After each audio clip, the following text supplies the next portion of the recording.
it's that time of the month where we're going to do a wrap up and I'm going to talk about all of these beauties. And yeah, let's get into what I read in October.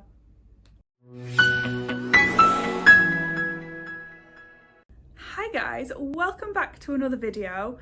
It's wrap up time. Can we believe that we are here? We are talking about what we read in October. We have 2 more of these left, guys, before 2026. Like, what is going on? So firstly, I want to talk to you about the stats. So this month I attempted to read 16 books. One of those was a DNF. I read 9 physical, 3 on Kindle and 3 audiobooks. So those are the stats. I think predominantly I was crime and thriller this month, and I had a romance in there, I had some fantasy. It's been a mixed bag, but primarily thrillers, and I'm very glad that 9 physical, I think 7 of those are off my TBR, so we are slowly tackling the TBR, guys. I do want to redo this bookcase, might bring you along with me for that. Anyway, side hustle. Let's get into the books I read. Now, these are going to be in the order that I read them rather than what I rated them. I'm going to tell you what they're about, what I thought of them, and yeah, let's get into it. Starting strong with the first physical of the month, and I read The Tenant by Frida McFadden. Now this came with a 4.25 star rating. Now I have a love-hate relationship with Frida. I became obsessed with her books probably last year, if not 2023, purely based on the fact they were on KU. I have since got an obsession with collecting them. So yeah, that's kind of where we're at. So this one follows a couple where the male main character loses his job, and his life basically starts spiraling around him and he doesn't really know what to do. They have to take in a tenant in order to be able to like accommodate the costings of this house, and they have a spare room, so they do rent it out. As you can imagine, strange things begin to happen. The twist in this was actually phenomenal, and I did inhale a good 80% of this, I think, in one sitting, if I'm being honest. So I did really enjoy that aspect. It was quick and easy, the chapters were short, and yeah, it is definitely one of Frida's better work. I have been umming and ahhing about Frida's work, and with only one more release due, is why I wanted to pick up The Tenant. I had the sprayed edge. I did actually technically read this on Kindle, but it was off my physical TBR, so I've classed it as a physical because I did flick between the 2 books. But yeah, this was quick, easy, one of her better work, and definitely one I would probably recommend. Next up was You Killed Me First by John Mars, and this was also a 4.25 star rating. This was a physical read. I started the month so strong that I think I read these 2 books within 3 or 4 days. So this basically starts with a woman who wakes up and she is in the bottom of a lit bonfire. And she's speaking to somebody in a headphone who is saying, well, you killed me first. We then go back in time in the lead up to this. This was a little confusing to start, which is why it is not a 5-star read, but when you get to like the 40% mark, it all begins to make sense and you have so many questions, and it is so fast paced, it is so quick and easy to read, and the chapters are short. The plot twist in this though was something else. I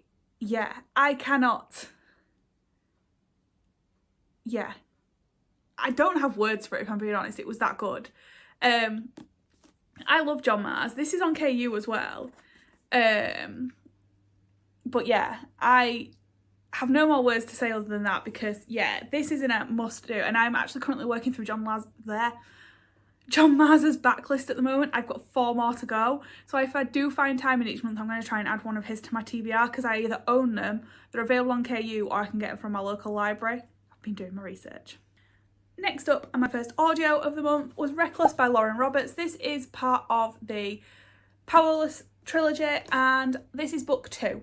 So I keep thinking it's book 3, but there's a novella that I've read in between. So I read Powerless last year and I really enjoyed it. I thought it was very Hunger Games-esque with a fantasy twist.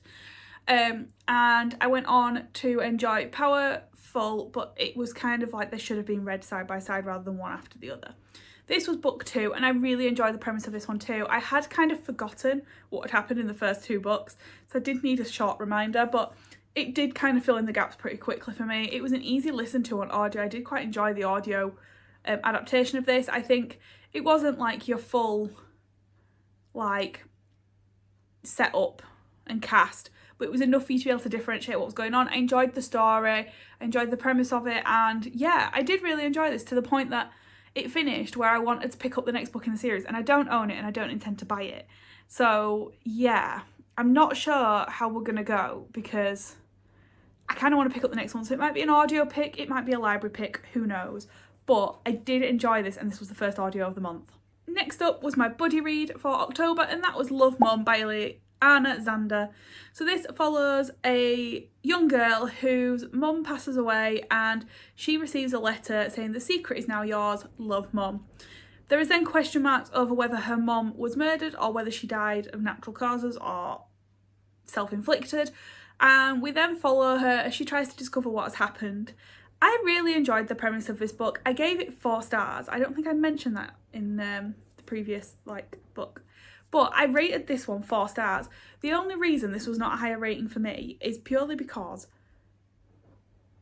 they referred to the baby as it quite a lot in the book. So we see a dual timeline in this, and I enjoyed that aspect. However, when they were referring to the baby and the baby was continually being referred to as it was off-putting for me. I don't think it was triggering as such, but it was just a massive point in the book. Like, I could understand when you didn't know the gender of the baby, maybe referring it to as it, but even then, through personal experience, they is what I would call the baby. And I just think it's really disgraceful, and it just continued for too many chapters for me, which is why it dropped to a 4. But other than that, quick, easy read. I read it in no time at all, and I would definitely recommend it.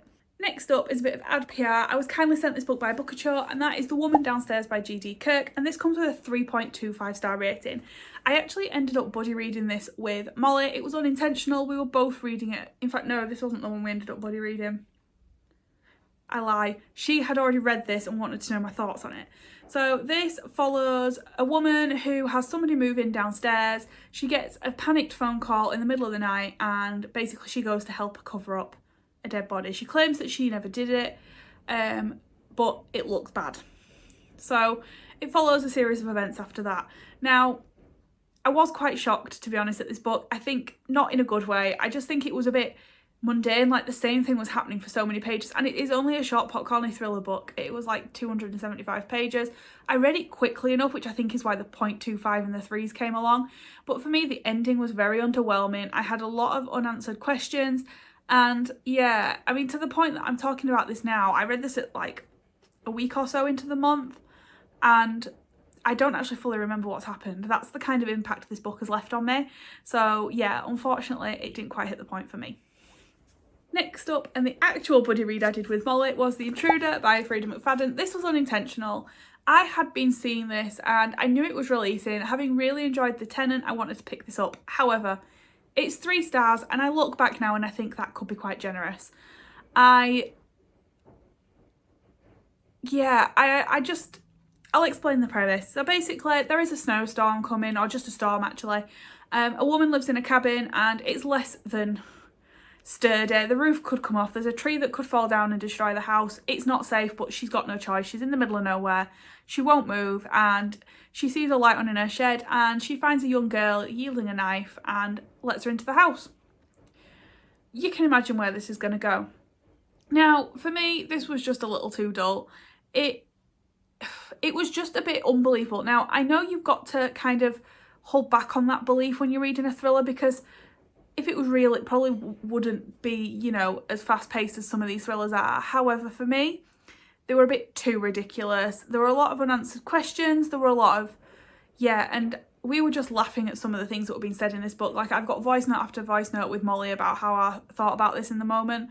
And unfortunately, this is definitely one of my least favourite of Freida's. I do need to do an up-to-date Freida McFadden ranking, I think, because I haven't actually got all of them ranked. I think I ranked 20 and she's on something like 27 now. So I might bring that early next year once I've read Dear Debbie. But yeah, definitely not one of my favourite books, unfortunately. Next up, and in a bit of a genre change, is Kindling by Bonnie Woods, and I opted to listen to this in audio. So I actually saw this on a 99p Kindle deal last year, and I thought, oh, I need something autumnal to read. Never read it. So this autumn came around, I saw it available on BookBeats and I picked it up. This was a 4-star rating. I really enjoyed the premise of this book, to the point that I've actually downloaded the second one on audio, and it has just become available on the 99p Kindle deals for November. So I have also bought it there in case I opt to read it.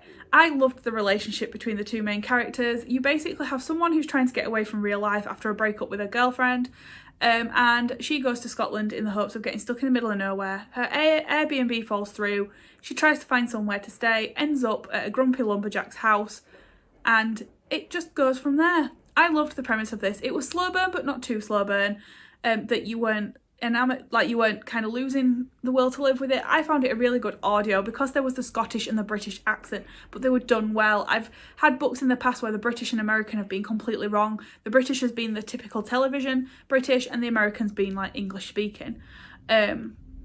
So yeah, I really enjoy the premise of this book, that I want to pick up the second one because I do love Bonnie Wood's writing, and it is a new author I intend to look into. But yeah, what a really cutesy like book for me to pick up, and it was perfect for an autumnal read. Next up, and probably one of my most favourite reads of the month, is An Evil Mind by Chris Carter, and this came with a 4.5 star rating. 4.5 is what I was trying to say. So this is book 1, 2, 3, 4, I keep having to do this, book 6 in the series, and this follows Robert Hunter, who's about to go off on holiday and actually have a vacation for like the first time ever, when he gets a call that someone's asking for him directly. He is then taken and helps the FBI to discover that this is actually a serial killer that has been under the radar for years and years. And yeah, they're trying to figure out whether he did it. So he claims he didn't do it. He needs Robert Hunter to help him. They look into it. This was twisted, guys. So this is very different to the first 5 in the series. The first 5 follow live cases, whereas this is more following cold cases. And yeah, trying to figure out where bodies are, etc. This was fantastic. I don't know why I didn't give it 5. There was just something that wasn't there. I think the ending disappointed me a little bit, like it wasn't fully answered for me. But when I spoke to a friend who had read the whole series, she said you'll find out in the next book. But because I don't know that, I don't feel I can warrant the 5 stars. Because obviously I haven't picked up the next book. I'm rating it on the book itself. But that is a small, minute detail, and this is my favourite book of the series so far. It is twisted, it is mind-blowing, and it messes with your mind something ridiculous. Next audiobook is This Woven Kingdom by Tahara Mafe, and this comes with a 4-star rating. So this is book 1 in the series, and I've literally picked this up purely because it was on my TBR. There are another 3 books in the series, and I just said to myself, get this one ticked off the list and then you don't need to worry about it. However, this ended on a cliffhanger, so I can't fully tell you the premise of this book. I haven't quite figured it out. But it follows 2 characters, one being a prince and one being a woman who's working as like a bit of a slave / maid, who is trying to hide her real identity.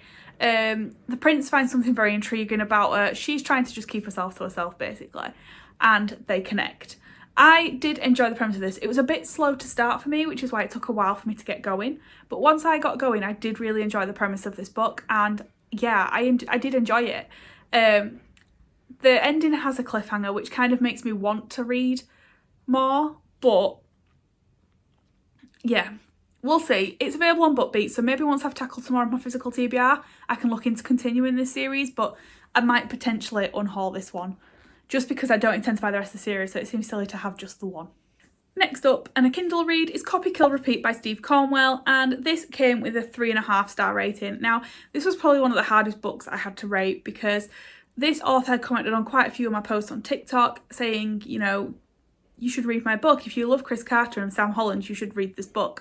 So I read this on the back of An Evil Mind, and it didn't hit the point. It's been compared to Chris Carter, and in my opinion, it's not near dark enough. So it follows a guy who is going in the chat rooms trying to like manipulate people into killing other people, and so the lights and the heat stays off him. And it kind of follows then a detective trying to solve the issue. A professor is pulled in to help.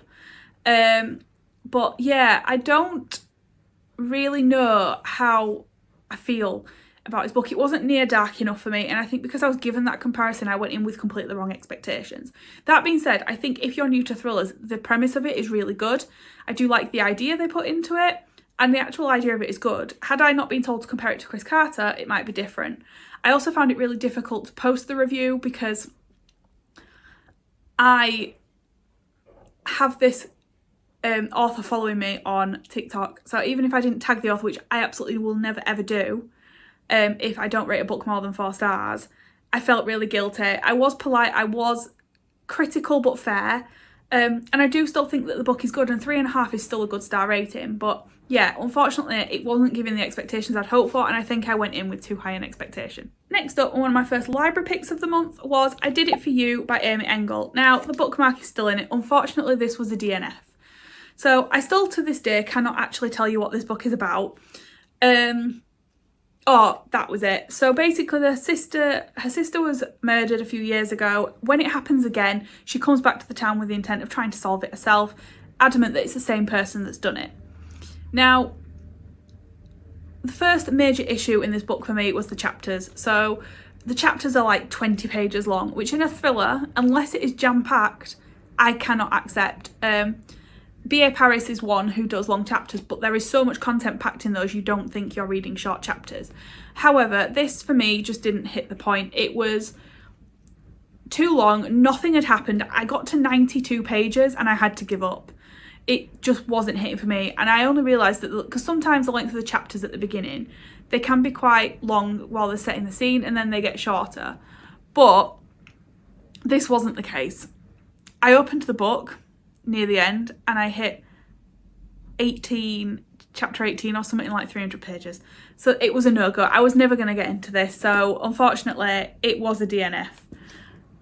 I'm not usually a DNFer, but I just couldn't slog it and put myself in a reading slump because I had so many good books left this month. So yeah, unfortunately, not a good one.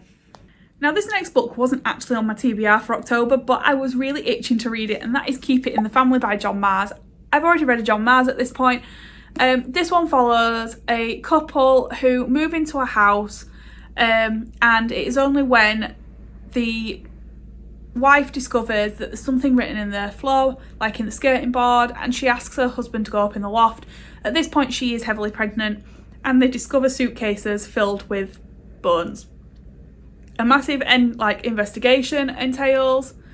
Yeah, it just becomes a bit of a investigation, but this turns sinister and dark, and I did not see it going where it did.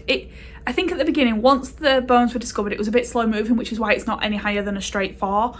But overall, this was really good, and I do love John Marrs' writing, but this was something else. It was dark, it was twisted. I put that book down and actually didn't process writing a review for a good few hours after, because I didn't really know how to think about it. It was just, yeah.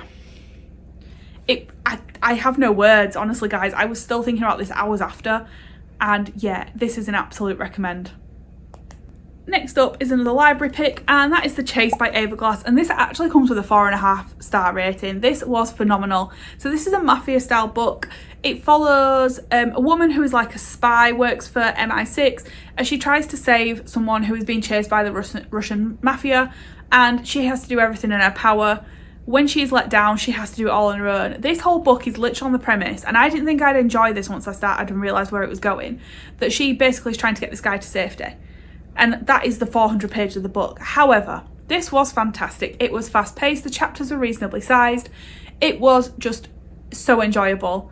I inhaled this. I ended up opting for audio because I had other stuff I needed to do, and oh my goodness, this was something else.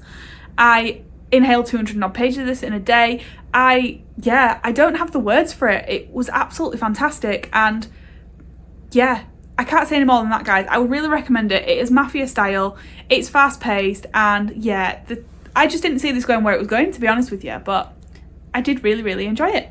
Next up, and another unexpected addition to my TBR, that was Ask for Andrea by Noelle W. Eiley, and I rated this 4 stars. So this has never ever been on my radar. I've seen a few Noelle W. Eiley books mentioned in other like thriller readers vlogs, but this one in particular, I'm not really sure what happened. I saw it on a few people's videos on my FYP, and then I walked into the works and it was literally there, and I thought, you know what, this is a sign. I've never seen this book before, and then it's been on my FYP for like 3 or 4 days.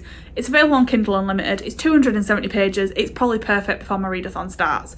So I picked that up, and it's a paranormal thriller, I think I would describe it. It follows 3 women who have all been killed by this one particular guy as they try and stop him from doing it again, and try and, in a paranormal way, help the police figure out that this is the guy. I did not see this going where it went.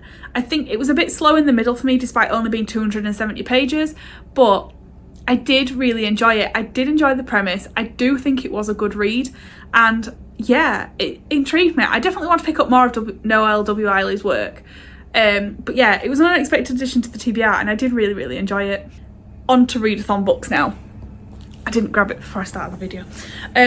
Next one is Mr. Wrong Number by Lynn Painter, and this comes with a 4.25 star rating. I absolutely adored this book. It didn't quite give me the vibes that Happily Never After did, which is why it's not a 5. But I read this in the readathon with Amelia, and we read this in one sitting. It's 300 pages of complete like cuteness. The only thing that irked me, and I think is part of the reason I dropped the rating, is that I assumed this was YA, because Lynn Painter writes YA, and I am like 90% certain that Happily Never After was meant to be her first adult book. This has smut in it, so this cannot be YA for me. If it's got any level of smut, it is not YA. So that is why, in my opinion, I think it dropped a little bit, because that was not something I expected. I was picking this up for the cute reads, so yeah. So Mr. Wrong Number basically follows Olivia and Colin, I want to call him. But yeah, it follows Olivia primarily, who receives a text from the wrong number. Sorry, that is my washing machine. Receives a message from Mr. Wrong Number, and they start texting and flirting while she's got a load of shit going on in her life, basically. And I enjoyed the premise of that. I loved the banter. I loved how it went. I giggled so much at like parts of this book. Like, Lynn Painter has this way of writing that I cannot explain, and I absolutely love it. And yeah, if you haven't picked up a Lynn Painter and, you know, want something cute, say, and rom-commy, she's the author to go to. Deep breath, guys. We're on to the last book. So the last book I'm going to talk to you about is The Chemist by A.A. Dan. So this is an ARC copy, but I didn't actually receive it as an ARC. I'll start with the rating. I gave it 4 stars. So this was given to me by a friend who had received it from a bookshop. She asked what the guy would recommend, and he pulled this out, and obviously because it's an ARC he couldn't sell it, so he said take it, read it. She read it, loved it, passed it on to me. The text is incredibly big in this book, by the way. So this follows Idris, who is like the local pharmacist, and he basically comes along and he supports like a little neighbourhood that are known for being drug dealers, and he is basically working on making sure they're all trying to get off them, etc. He gets caught up in something very dodgy. Now this gets extremely dark. I did not expect this to get as dark as it got. It was, yeah, very unexpected. But we go with it. I did not expect this to get as dark as it did. I did not expect the characterization to go the way it did, but I did enjoy it. Again, it switched to audio for the end of the month, and yeah, I'd absolutely recommend it. It has released, so this would not be the copy that you would get. But yeah, the author is doing a signing in November, so I'm very excited to potentially get into that one. Guys, that is the last book. Wow, what a lot of books. Like I said, that is 16 books, 15 of those that I completed. I am definitely in a bit of a reading like era at the moment. I either have an audiobook in my ears or I am enjoying a physical book. But yeah, I really enjoyed those books. What a fantastic month. We had some decent ones, we had some mixed ones. But let me know, guys, what did you read in October? What is your favourite read of the month? Have you read any of those? Do your opinions differ? And have you got any recommendations for me based on those books? Because like Noelle W. Liley I could do with more recommendations for. You know, there's a few authors in there I need more recommendations. But that's a wrap, guys. Thank you so much for joining me again. And if you haven't already, hit that subscribe button. It would mean the absolute world. I am really trying to develop my socials and make them so much better. So please, please hit that button, and hopefully I will see you all on the next video.